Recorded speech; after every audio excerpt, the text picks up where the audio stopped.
champions! Sobrang ibang barangay ang makikita natin.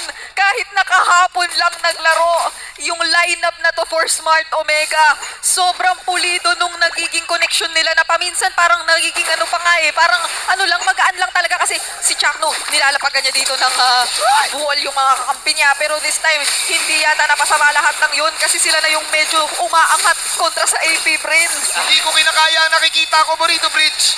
Hindi ko kinakaya. Ako din hindi ko kinakaya. Ito na, kakayanin nga Barikhal, binanggasa dito, Andorio, sinasalo lamang, pero kakayanin si Narco sa likod, kahit wala ka ng prangketa yun, tulog ako ng isa, pwede ka sa View, kailangan nila kabulin si View, hamakin din, Super Marco sa likod, patay si View, dalawa ang bagsak sa AB Bren, pero pa sila mga minions, at kumakatok na ang bagong barangay!